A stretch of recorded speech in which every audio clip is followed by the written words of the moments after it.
ఇంతకుముందు మనం చెప్పుకున్నట్టే అంటే 100 కోట్లు అంటేనే రిస్క్ అనే అవును. ఉన్నప్పుడు 150 క్రోర్స్ అన్నప్పుడు ఎలా కన్విన్స్ అయ్యారు సార్? బడ్జెటింగ్ ప్రాసెస్ కూడా ఉంటది కదా మార్కెటింగ్. సార్ డిసైడ్ అయిన తర్వాత వి సెడ్ దిగిన తర్వాత ఇంకేమి వెనక్కి అదే సో వెంట్ అండ్ మనకేంటంటే రివర్స్ చేసామండి యాక్చువల్గా. ఏదో బడ్జెట్ అనుకున్నాం కానీ తర్వాత ఏమైందంటే ప్రతి ఎపిసోడు ప్రతి స్కెడ్యూలు మనకి ఎంత అవుతుంది, ఇంతెందుకు, ఇదైనా కట్ చేయొచ్చా, అదైనా కట్ చేయొచ్చా, దాన్ని రివర్స్ క్యాలిక్యులేట్ చేసి ఈ ఎపిసోడ్ని ఈ స్కెడ్యూల్ని ఎంత టైట్గా చేయొచ్చు, ఎంత మినిమంగా చేయొచ్చు అని నేను కానీ, రాజమౌళి కానీ, వల్లి కానీ, హెడ్స్ ఆఫ్ డిపార్ట్మెంట్స్ కానీ అందరూ కూర్చుని వర్కౌట్ చేసి ఎంత టైట్గా చేయాలని అలా చేసుకెళ్ళిందండి సినిమా. ఇంకా ఇంతలో చేయాలి, దీంట్లో చేయాలనే ఎంత అయింది సార్? 150 అయిందా ఫస్ట్ పార్ట్? లేదండి. First part almost by the time 200+ crores అయింది. 200+ అయింది. 200+, 220, 220. బట్ కాకపోతే అంటే నేను విన్నది ఏంటంటే బ్లాస్ట్ హిట్ మొత్తం అన్ని టెరిటరీస్ ఓపెన్ అయినాయి మీరు అన్నట్టు. కాకపోతే రిటర్న్స్ లో అంత రాలేదు, చేతికి first part just break even. Actual కొంచెం స్లైట్ డెఫిసిట్ ఉంటుందండి. బట్ ఆల్సో మేము ఫస్ట్ పార్ట్ షూట్ చేసినప్పుడు దీంట్లో సెకండ్ పార్ట్ సీన్స్ కూడా ఆల్మోస్ట్ 20% షూట్ చేసాం. సో అది కూడా ఉంది కాబట్టి అవన్నీ చూసుకుంటే జస్ట్ బ్రేక్ ఈవెన్ అయినట్టు.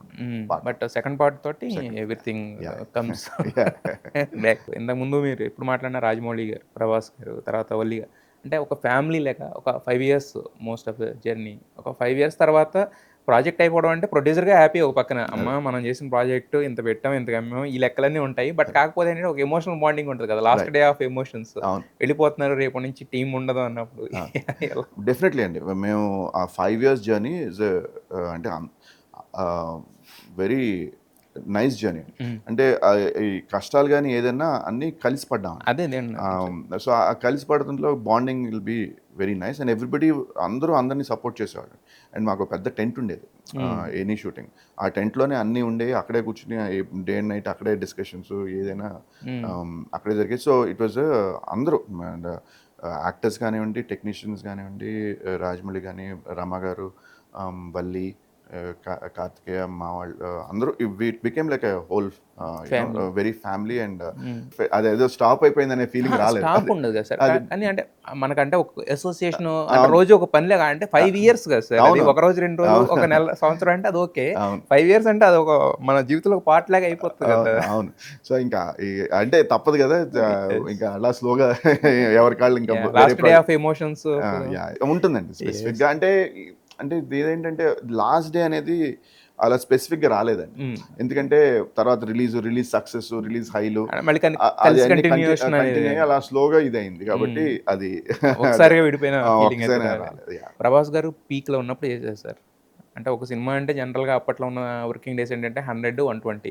బట్ 5 years ఒక ప్రాజెక్ట్ మీద ఆయన నమ్మకం పెట్టుకుని ఉండిపోవడం కానీ అసలు అంటే అది ఫుల్లీ క్రెడిట్ టు రాజమౌళి. అంటే రాజమౌళి మీద ఉన్న ఆయన వన్ ఈజ్ వాళ్ళిద్దరి మధ్యలో ఉన్న రిలేషన్షిప్ బాండ్ అండ్ అది ఒక వండర్ అవుతుందనే బిలీఫ్ తో ఆయన బ్లైండ్గా 4 years 5 years ప్రాజెక్ట్ ఆయన డేట్స్ 4 years బ్లైండ్గా రాజమౌళి. ఇన్ఫ్యాక్ట్ నేను ఇది అంటే లేదు రాజ్, మీకు ఇంకెక్కువ పడుతుంది, నువ్వు నాకు తెలుసు అని టైం గురించి ఆలోచించి మాకు అని బ్లైండ్ ట్రస్ట్ అండ్ బ్లైండ్ బిలీఫ్తో ఇచ్చిన డేట్స్. అసలు మళ్ళీ ఎప్పుడు అడగను కూడా తను ఇది ఏంటి ఇంత టైం పడుతుంది, ఇంకేంటి నేను ఇది అది అని. అది అసలు ఎప్పుడు ప్రాజెక్ట్ స్టార్ట్ టు ఎండ్ ఇంకా మళ్ళీ వేరే డిస్కషన్ లేదు. అంటే ఫస్ట్ పార్ట్ రిలీజ్ అయిన తర్వాత అయితే ఉండదు సార్. బట్ ఫస్ట్ పార్ట్ అప్పుడు కూడా ఆల్మోస్ట్ 2 years పట్టింది కదా. అవును, ఫస్ట్ పార్ట్ 2 years. మనం యాక్చువల్గా జూలైలో స్టార్ట్ చేసాం. జూలై 2013 స్టార్ట్ చేసాం. మళ్ళీ కరెక్ట్గా జూలై 15లో రిలీజ్ అయింది.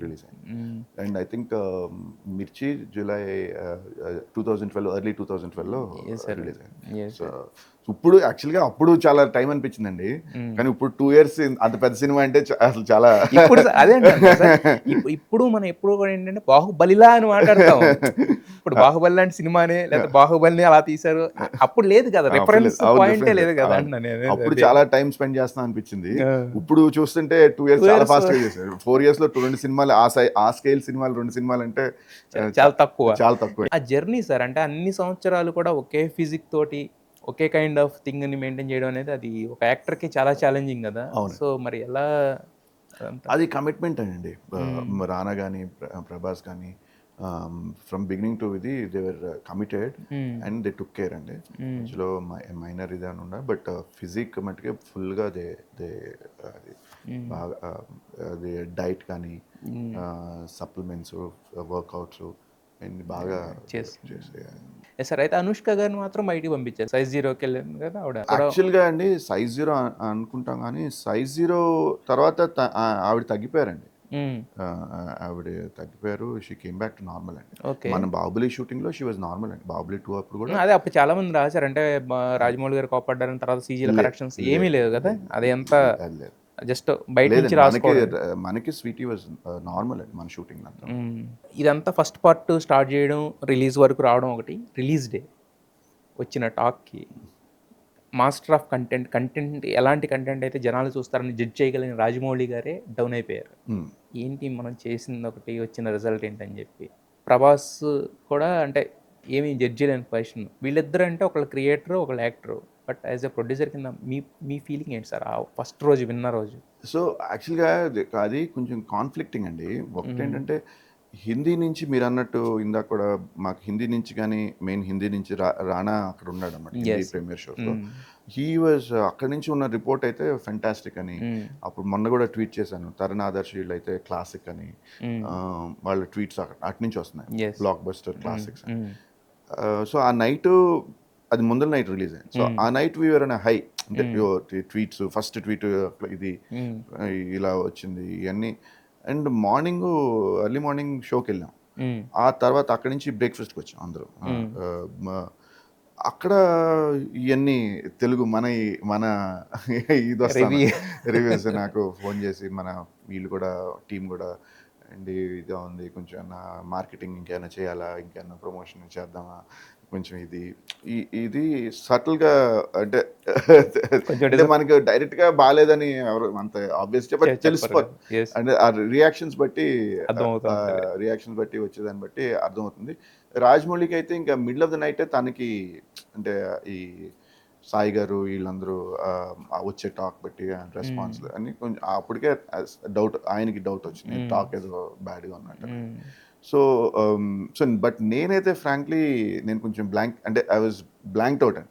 అంటే ఇంకా అప్పుడు చేసే పరిస్థితి అప్పటికప్పుడు మనం చేసేది ఏం లేదండి. అప్పుడు ఇంక అది మనం నెక్స్ట్ తర్వాత 1 వీక్ తర్వాత 2 వీక్స్ తర్వాత దాన్ని ఏం చేయాలనేది ఆలోచించి అప్పటికప్పుడు. బట్ రాజమౌళి ఏంటంటే దీన్ని ఇప్పుడు తగ్గించి చేస్తే సెకండ్ పార్ట్ ఏమన్నా చేయొచ్చా, సేఫ్ అవుతుందా, ఎలా దాన్ని తగ్గించాలంటే ఏం చేయాలి, లేకపోతే ఇలాంటి ఆలోచనలోకి వెళ్ళాడు. డెఫినెట్లీ రాజమౌళి అయితే దీన్ని ఇప్పుడు ఇంత అనుకోకుండా సెకండ్ పార్ట్ ఇంత అనుకున్నాం, ఇంత దాని లేదు అలా కాకుండా స్టోరీ ఇలా కొంచెం చేంజ్ చేసి తగ్గించి చేస్తే ఏంటి, ఇదేంటి, ఇలాంటి డిస్కషన్స్ ఇవన్నీ కొంచెం అంటే డిస్కషన్ కదా తన మైండ్లో మోస్ట్లీ తన ఇది. బట్ మేమేమి అంత సర్లే అని. సో మెయిన్ జెన్యున్ ఆనెస్ట్గా చెప్పాలంటే I was totally blank out. సర్లే అప్పుడు చూద్దాం, ఇప్పుడు పరిస్థితి తర్వాత చూద్దాం, ఇప్పుడు అయ్యేదాన్ని మనం ఏం చేయలేం కదా, అప్పుడు చూద్దాం అని. సో బట్ నైట్ ఈవినింగ్ కల్లా మారిపోయింది. సాటర్డే సండే టోటల్గా by Monday Monday morning show collections చూస్తే అసలు అదే సార్, అంటే సాయంత్రం కల్లా మారింది. బట్ అంటే ఫుల్గా అంటే ఒక మొత్తం టోటల్ ఫైర్ అంటుకోవడానికి అయితే వన్ డే పట్టింది. ఎర్లీ మార్నింగ్ నుంచి సాయంకాలం వరకు ఫ్యామిలీస్ అందరూ వచ్చి, అంటే అది mainly it came from that initial shock అండి. ఆ సినిమా ఏదో సగంలో ఆగిపోయింది, కట్టప్ప మీరు ఫస్ట్ కూడా మీరు అంటే ఫస్ట్ 2 parts అని మీరు అనుకున్నారు కానీ బట్ రివీల్ చేయడం కూడా లేట్ గా చేశారు. 2 parts అని తెలుసు, బట్ స్టిల్ అది ఎలా ఎండ్ అవుతుంది అదేంటో, అంటే అది ఏదో అది అప్పుడు 2 parts కూడా కొత్త కదండి. అదే ఫస్ట్ ఏదైనా కూడా బాహుబలి స్టార్టింగ్ 2 part అనే కాన్సెప్ట్ కూడా మన ఆయన అనురాగ్ కశ్యప్ గారు గ్యాంగ్స్ ఆఫ్ వసిపూర్ ఒకటి చేశారు హిందీలో, రామ్ గోపాల్ వర్మ గారు ఒకటి చేసినట్టున్నారు. బట్ ఏది అంత స్కేల్లో అంత ఇదిలో చేసింది ఏది లేదు. సో మాస్ ఆడియన్స్కి ఫస్ట్ టైం, జనరల్ ఆడియన్స్కి ఫస్ట్ టైం మధ్యలో ఆగిపోయిందన్న ఫీలింగ్. ఐ థింక్ ఇవన్నీ కలిపి కొంచెం ఆ డిసప్పాయింట్మెంట్ అవన్నీ తర్వాత సెటిల్. మరి ప్రభాస్ తర్వాత హ్యాపీ అంటే ఫస్ట్ డే ఆయన కూడా ఉండుంటది కదా. ఫస్ట్ డే ఉంది, బట్ తర్వాత ఈజ్ వెరీ హ్యాపీ. అండ్ అదే చెప్పాడు శోభు, మళ్ళీ ఇలాంటి రిస్క్ ఎప్పుడు లైఫ్లో చేయమాక, ప్రభాస్. బికాజ్ మేము ఎంత చేయగలనా మేమేం మళ్ళీ మేము అంత ఇంతే చేయగలం, ఎంత చేయగలనా మేము బయట లాగాలన్నా ఎంత చేయగలం అనేది అది ఇంపాసిబుల్ ఇలాంటి ఈ లెవెల్ ఆఫ్ రిస్క్. సో మళ్ళీ మళ్ళీ ఎలాంటి అటెంప్ట్ చేయొద్దు అని. కానీ ఆయన చెప్పిన టోన్ వేరుగా ఉండదు, డార్లింగ్ అని అన్నారు. Very sweet.